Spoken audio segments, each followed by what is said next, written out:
ওই চম্পকনগর মাঝে বিধাতা একে কে বাতে তুমি আমার চিনতে পারো না বিধাতা? না, আমি তো- আগে তুমি দেখো বিধাতা, আমি কে? মনুষ্য প্রথম মাঝে কেন দিলে দেখা তুমি কোথায় চলেছো বিধাতা? নগর মাঝে রানী সরকার পত্রে ভাগ্যে ভাগ্য লিপি লিখতে তুমি লক্ষ্মী দলাকে কি লিখবে বলো বিধাতা? আমি কি লিখবো তুমি শুনতে চাও? তাহলে শোনো। দীর্ঘ আয়ু দেখিব দক্ষিণের ভারী উজানি নগরে ঘরে নামে সাই সাদাগত তার কন্যা শহীদ হইবে বিবাহ বৈশাখ মাসে পূর্ণিমা তিথিতে তারা থাকিবে এই চম্পক নগর মাঝি প্রজা কন নিয়ে সুখে শান্তিতে। বিধাতা ওই ভাষা তুমি লিখতে পারবে না বাবা? এই ভাষা আমি লিখতে পারবো না না। বিধাতা, বেশ, আমি তোমার যে ভাষা বলবো তোমার সেই ভাষা লিখতে হবে লক্ষ্মীর লল্লাটে। তুমি যে ভাষা বলবে সেই ভাষা আমার অঙ্কন করতে হবে সেই দুর্লভ লক্ষ্মীর লল্লাটে। হ্যাঁ বিধাতা। আচ্ছা বলো দেখি তুমি কেমন বলতে চাও? শোনো বিধাতা, 12 বছর আইলে লখাইরে ভালে উজানি নগরে ঘরে নামে রাজা সাই সওদাগর তার একটি মাত্র কন্যা বেহুলা সঙ্গে হইবে বিবাহ পূর্ণিমা রাতে। তারপর সতী তার পতি নিয়ে সুখে নিতে যাবে হো বাসর ঘরে। বাসর ঘরে আমার এই কান্নাকে দাম শুরু করবে দুর্লভ লক্ষ্মীন্দরে। না সতী তার পতি নিয়ে 6 মাস দিন বেঁচে যাবে গঙ্গা আর জলে। মৃত্যু দিতে মহেশ্বর মন মেঘে যাবে বাড়ি পদ্মাই বলিয়া কার্য সাজিবে আমার সার্থের নিজে জীবে সতী যতন করে অঞ্চলে বাঁধিয়া আপন পতিকে ফিরে আপন আলায়ে এই ভাষা লিখবে ওই লক্ষ্মীর লল্লাটে।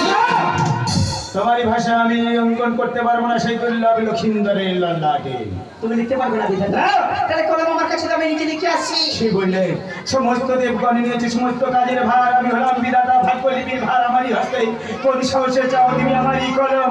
আচ্ছা শোনো তোমারই ভাষা আমি অঙ্কন করতে পারবো না সেই বিধাতা তুমি যদি আমার ভাষা না লিখো তোমার কি করবে জানো বিধাতা? কি করবে? আমার নাক সরিয়ে দিয়ে তোমার সব অংশ আমি করিব নিধন। এই কি বলছো মনসার?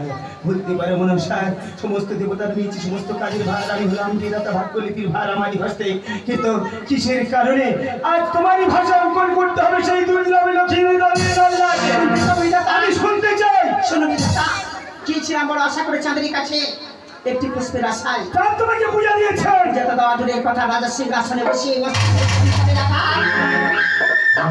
আর বাড়ি হতে পুকুরের মতো দূর দূর করে দাঁড়িয়ে আছে সেদিন হতে প্রতিজ্ঞা করেছি ছলে বলে করে করে চাঁদের হাতে পূজা তবে আমি শিবের নন্দিনী আস্তে জননী নাম মনসা।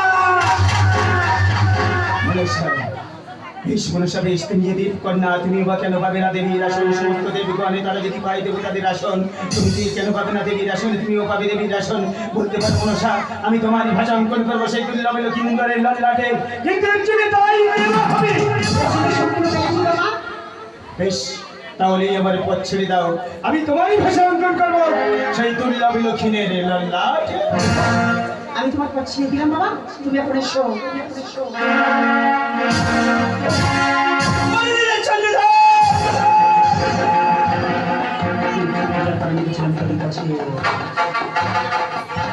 মস্তকে করেছেন ধরে রাখা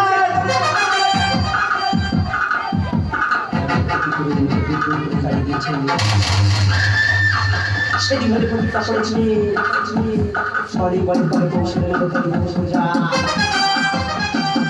তবে আমি শিবের নন্দিনী যে মুখে বলেছিস তুই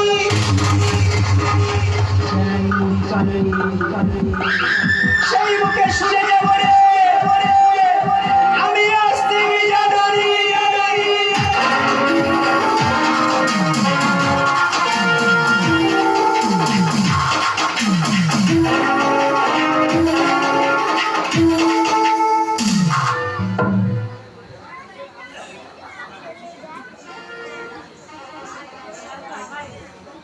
এই তো দেখতে দেখতে আমি চলে এলাম চম্পকনগরের মাঝে ওই তো রানী সানাকা কেমন ভাবে তাদের পুত্রকে কোলের ঘরে নিয়ে শিখে যায়নি তা আমি এই মুহূর্তেই এই লক্ষ্মী লল্লাটে ভাগ্যলিপি লিখে ফিরে যাবো আমি আমার আপন আলো।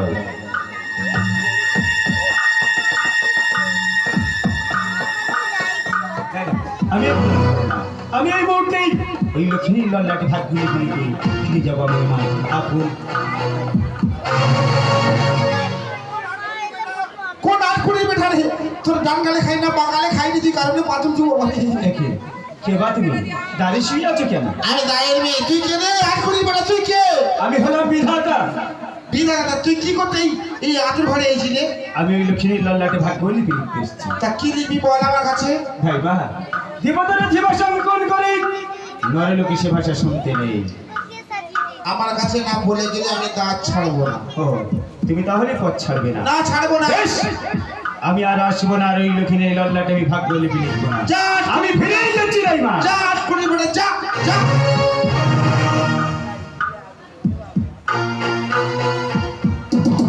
প্রথম প্রহর গেল, দ্বিতীয় প্রহরে গেছে, এই তৃতীয় প্রহর। এই তৃতীয় প্রহরই এতক্ষণ মনে হয় দায়ের মেয়ে ঘুমিয়ে পড়েছে।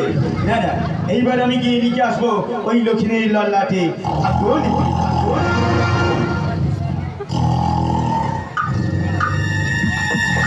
হয়তো দাইমা ঘুমিয়ে পড়েছে। না না, এইবার আমি চুপি চুপি গিয়ে লিখে আসবো ওই লক্ষ্মীর লল্লাটে ভাগ্য লিপি। এই দাঁড়া আট করিস বেটা কোথায় যাচ্ছিস একই দাইমা, তুই মনে করি আমি ঘুমিয়ে পড়ি বুড়ো বয়সের চোখে ঘুম আছে দাইমা হ্যাঁ তোমার কাছে আমি পদজুড়ি করি অনুরোধ, তুমি আমার পথ ছেড়ে দাও। পথ ছাড়বো না বল আগে কি লিখবি এই লক্ষিন্দরের ভালে কি লিখবি বল আর কি লিখবি বল। আমি যদি মনুষ্যার ভাষা বলি দায়ের মেয়ের কাছে, দায়ের মেয়ে যদি না পথ ছাড়ে তাহলে এই লক্ষ্মী লল্লাটে আর আমার ভাগ্য লিপি লেখা হবে না। দেবতাদের মাঝে আমার নামে কলম কলমে যাবে। তাই মা বল বেশ, আমি লিখি চার পথি আমি তোমার কাছে বলে যাবো। তাই মা তিন সত্য অঙ্গীকার করলি বলে যাবি আমাকে তিনশো অঙ্গীকার করতে হবে। হ্যাঁ করতে হবে বেশ, আমি চন্দ্র সূর্য গ্রহকে সাক্ষী রাখিলাম, যা লিখিব লোকের লল্লাটে তাহা বলিব তোমার নিকটে। বেশ, আমি দাঁত ছেড়ে দিলাম তাই মা, তোমাকেও তিনশো অঙ্গীকার করতে হবে। বল বাবা তুমি যা শুনবে কোনোদিন কারোর কাছে বলতে পারবে না। বেশ আমি চন্দ্র সূর্য সাক্ষী রেখে আমি বললাম কাউকে বলবো না বলবো না বলবো না। তাই মা, তাহলে আমি লিখবো, আমি তুমি শুনে নেবে কেমন? বেশ তুমি লেখো আর আমি কর্ণে শ্রবণ করছি হাইবে কিবা লিখতে এসেছিলাম আর কিবা লিখতে ফিরে যেতে হবে আমাকে। না না, আমি আর বিলম্ব করবো না। মাত্র 16 বছর আয়ু লিখিলাম লক্ষ্মীর ভারে। ও জানি নগরে ঘরে নামে 60 সদাগর তার কন্যা শহীদ হইবে বিবাহ বৈশাখ মাসে পূর্ণিমা তিথিতে। সতীপতি না থাকিবে সাতালি পর্বত মাঝে লোহের বাসর ঘরে। মনসারে কাল সাবে দংশন করবে দুর্লভ লক্ষ্মীন্দরে। সতীপতি লয়ে ভেসে যাবে 6 মাস 6 দিন গাঙ্গুলিয়ার জলে। বাঁচতে বাঁচতে যাবে তারা দ্বীপ সভা মাঝে। দ্বীপ সভা মাঝে গিয়ে সতী দেহুলা নাচে গানে মহেশের মন সন্তোষিয়া আবার আপন পতিরে বাঁচিয়ে ফিরে নিয়ে আসবে আপন আলয়। আমার কাল ছিল না একটু বাড়িয়ে দিতে পারলিনি বাবা ওকে দেবগণ সবে তোমরা সবাই সাক্ষী থেকো। আমি মনুষ্যার ভাষা অঙ্কন করেছি লক্ষ্মীর লল্লাটে। এর জন্য দায়ী আমি নয়, এর জন্য দায়ী সম্পূর্ণ এই মনসা।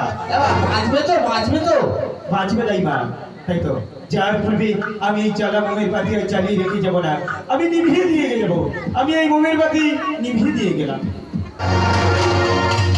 তাই মা হ্যাঁ হ্যাঁ আমি যা লিখেছি লক্ষ্মীর লল্লাটে তা তুমি শুনেছো কর্ণ।